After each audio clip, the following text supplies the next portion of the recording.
Hello, everybody. It's really good to be with you this evening on what in Cambridge, at least, is a really beautiful day. I'm Luke Syson. I'm the director and Mali curator of the Fitzwilliam Museum here in the University of Cambridge, and that's the outside of our building you're seeing here in sunshine, not unlike what we had today. So the Fitzwilliam Museum is a little over 200 years old, and we were founded as a result of an extraordinarily generous bequest from the 7th Viscount Fitzwilliam, who had no legitimate heirs, and left his collection of paintings, kind of great grand tour pictures, and some that he'd picked up as a result of the revolutionary sales, and more unusually, medieval manuscripts and music, as well as an extraordinary collection of prints. And some of those prints you can see at the National Gallery at the moment in the Dura exhibition. He left them to us for the increase of learning. And that was obviously very much an objective of an already ancient university, and perhaps an acknowledgement that Oxford already had the Ashmolean. But I guess the question now is, what might that mean today? What might the increase of learning be if one's thinking about it through the lens of works of art, material culture, objects? The museum collects works from the Northern Hemisphere. The global south in Cambridge is covered by the Museum of Archaeology and Anthropology, from Paleolithic era to the present day. And as well as the objects of the kind that I've just described, includes archaeology and sculpture from the ancient world and from Asia, as you'll see shortly.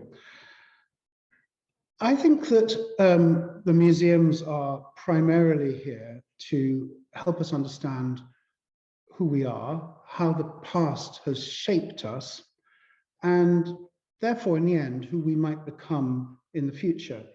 But what does that actually mean in practice? I feel that we're in an age where we have to think so carefully about where the visuals that we're bombarded with every day actually come from, who's created them, what lies behind them, what are we meant to be thinking, and what are we being persuaded of? How do we get away from a sense of visual propaganda? And in a period where discussion of many issues is often polarized rather than nuanced, where we seek heroes and villains, and sometimes where we decide we should forgive or condemn past people's bad behaviors despite their other more virtuous or heroic actions, I think objects teach us that the world is actually more complex than that good and bad are sometimes indivisible, and that our decisions that we all make, our moral decisions, and so on, should emerge from investigations of complexity, or even that we should be content to dwell, as the great American artist Glenn Ligon has put it, to dwell in complexity. I think that's a concept that we need to move forward with as we plan our museum futures. So I want to show you 5 objects from the Fitzwilliam to explain a little bit more about what I mean.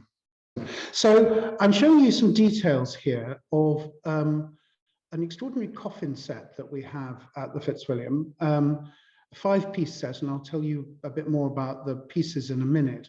I'm showing you details of the hieroglyphs and inscriptions from the coffin of Nespawa Shefi, or Nespawa Shefit, who was the chief of scribes at the temple of Karnak. So very much plugged into the world of making, of creativity in that period, and with a very responsible job. So we're talking about ancient Thebes in the year around 1000 BC.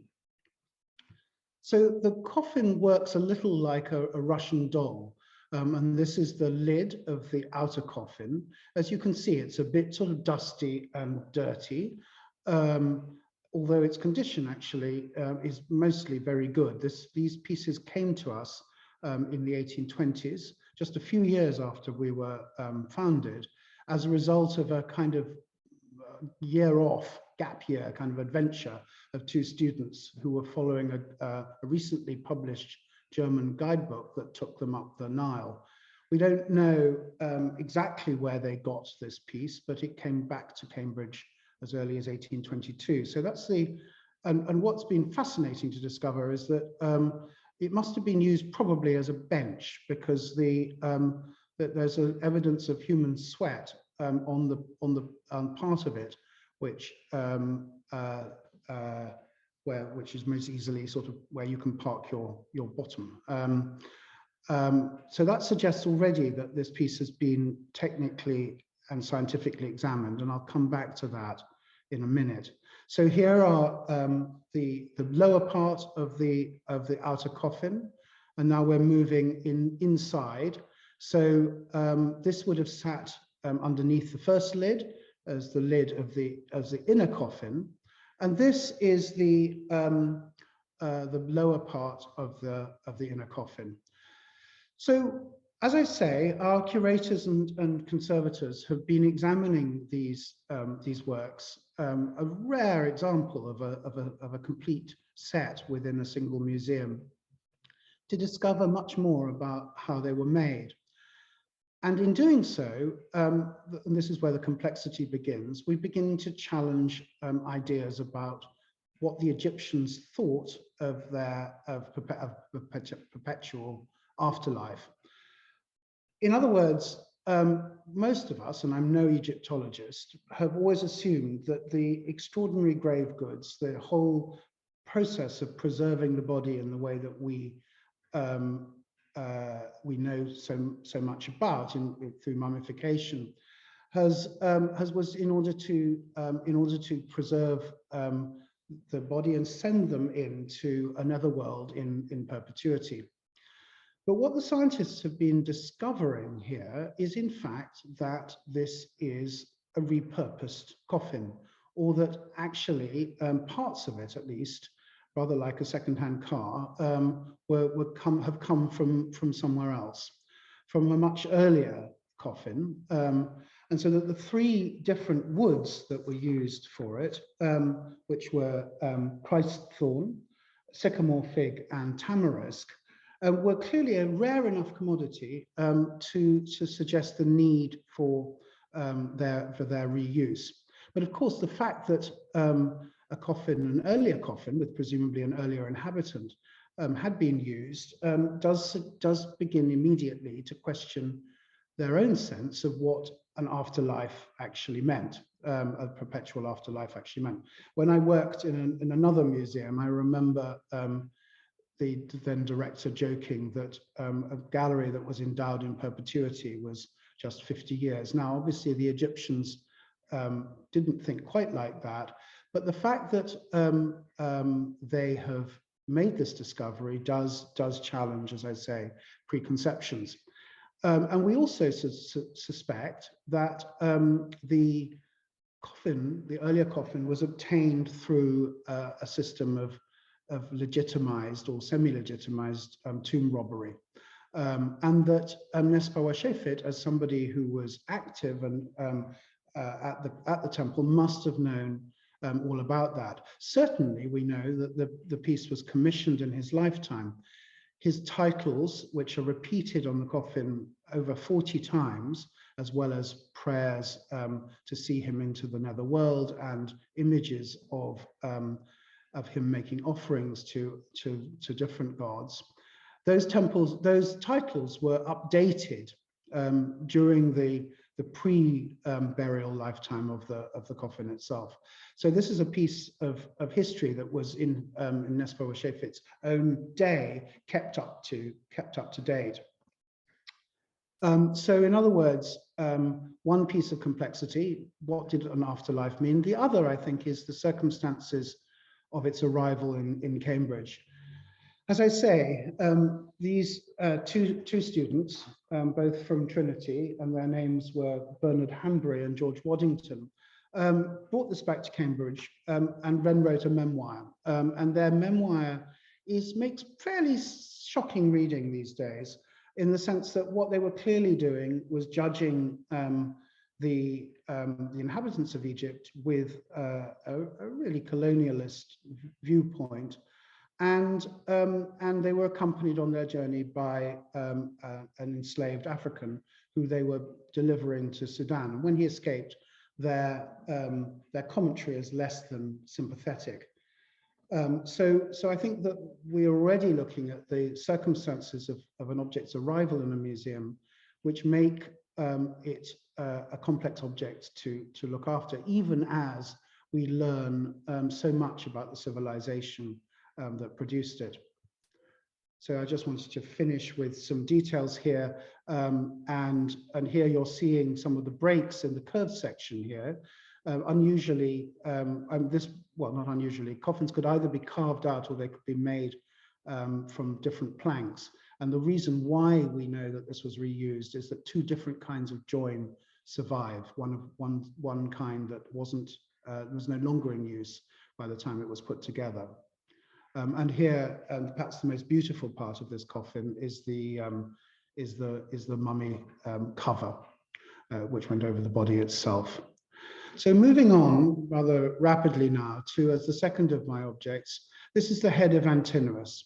So this was the recently drowned lover of the middle-aged Emperor Hadrian, who, as in testimony to his love of this youth, depicted him in a very large number of busts and statues, deified in a sense as Bacchus or Apollo or other gods. This piece was purportedly excavated at Tivoli, at Hadrian's villa, in the middle of the 18th century, and shipped to London, where it became part of the Lansdowne collection in Lansdowne House, now off Berkeley Square. The piece had been carefully restored, as you'll see in this image. You can see, I think, where the grayish marble of the original ends, and where the bust of the has been added. Josiah Wedgwood copied it and labeled it simply Bacchus, and perhaps that was because at that point in the 18th century there were an enormous number of scandals about homosexuality in London, and a tremendous suspicion that the Grand Tour was not good for British male youth, that it was a corrupting influence. So the Antinous element was suppressed at that moment, but I think celebrated by the time that it was given to the Fitzwilliam by the surviving half of the lifelong couple, Charles Ricketts and Charles Shannon, in the late 1930s. It arrived in Cambridge, therefore, as a symbol of the so-called Greek love that was celebrated by Oscar Wilde and his circle, which included Ricketts and Shannon and several figures here in Cambridge. And I'm pleased to say it's been celebrated as an affirmative work for the LGBT community in Cambridge and for visitors. I want to add something to that, which is to say that that bachelor community in Cambridge was extraordinarily tolerant of one kind of sexuality and gender identity, but not, I have to say, particularly of women at this moment. And another of that circle, Oscar Browning at King's, was taken as the archetype of misogynistic hostility to women's education by Virginia Woolf in the beginning of her extraordinary book, A Room of One's Own, the manuscript of which we also have here at the Fitzwilliam. So a piece, in other words, that comes to stand for different moments of history and different moments of queer history, but also a nervousness perhaps around it, and some unforeseen consequences.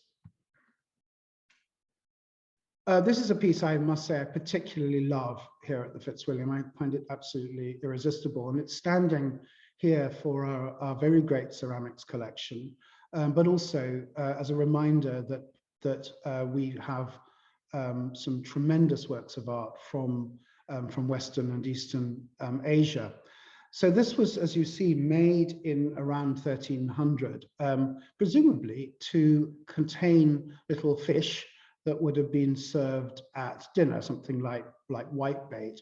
And the glory of it for me is watching this shoal of fish swimming across the surface, rather like those that you sometimes encounter when walking through shallow water on the edge of the Mediterranean. Oh, and sometimes even in Britain's cold seas. And so, as I say, something like whitebait or whatever. And the conceit, I think, of a plate that would have been where more fish would have been revealed as you ate the actual edible ones is really wonderful. Our sense of value of ceramics has grown in the 20th century and 21st. But for many years, in Europe at least, it was an also-ran medium in comparison to metalwork, and particularly to precious metal. Now, that's not to say that Islamic metalwork wasn't enormously valued and enormously sophisticated, and much imitated indeed at various points by Europeans. But the ceramics had a particular status on the table was because the sumptuary laws, the laws around the decorum of the day, dictated that gold and silver shouldn't be used for dinner, that it was overly lavish, vulgar even, and not respectful of God. And instead, the proposal was that so in ceramics in essence became the place where lavish attention could be paid to their decoration. And as a result, the potters and the painters of pottery explored technologies in ways that were to transform the ceramic, the history of ceramics and the ceramic medium. And in particular, I think what is glorious here is the luster, that wonderful metallic sheen that derives from the application of minerals and the firing of them. And there's a fantastically interesting recipe book from this period, which talks about the sources for pigments, for lusters, for clays, for glazes, and so on, as well as giving recipes for firing. So, you know, the fact that somebody took the trouble to write a treatise of that kind, I think is enormously suggestive. And so I think the complexity here sits in that space between what is still, nonetheless, a relatively cheap and affordable medium and the technical creativity and artistic flair that was used for its decoration. And there's a wonderful detail showing this fantastic, these fantastic kind of musical stave gills that they have, and this brilliant sort of spiny hatching that almost evokes their bone structure. So I want to move now on to two of our collection of paintings. And this one is a work by Titian, painted in 1571 for Philip II. It was given to the Fitzwilliam around about the time of its first centenary, and to become a companion to another painting by the same artist, which had been part of Fitzwilliam's original bequest, a much more benign picture of Venus and the lute player. Here, of course, we have a scene of violent horror, of the sexual assault of the virtuous Roman maiden Lucretia by Tarquin, the son of the King of Rome. The story was one which ultimately caused the birth of the Roman Republic. Lucretia, horrified by what had happened to her, and ashamed in a way that is seeming to us now appalling, killed herself, and her body was displayed on the forum, and the house of Tarquin was no more. So why was Titian painting this work in his 80s for the King of Spain? Many of you will know that Philip II was the patron of the great Poesia that was shown at the National Gallery recently, and many other pictures by this greatest of all Venetian artists. But why this subject and at this moment? Well, many art historians in the past have treated this picture as another example of a kind of erotica that was that the Venus and the Lute player in our collection does indeed sum up, a world of sensuous pleasure. I find this an uncompelling reading, and I'm pleased to say that art historians in more recent times, many of them women, have questioned it, and I think focused instead on some of the much more troubling detail in this work. We know from X-rays that that Titian made some substantial changes to the work as he painted it. So, for example, and I wonder if I can use my, yes, I can, cursor. He lifted the hemline of Tarquin's breeches. If Tarquin were to stand up, you would see that his as it were, his shorts were completely different lengths on either side, and that was in order to expose his knee in the way that you see here, and therefore to make a much more painful and alarming juxtaposition between the drapery that both covers and draws attention to Lucretia's pubic area and his assaulting knee. And you can see too that the detail here of Lucretia's hand painted quite tightly against the violent paint of Tarquin's jerkin. And here are those details in a more extraordinary close-up. You can see the tears and the distress of Lucretia and that hand again.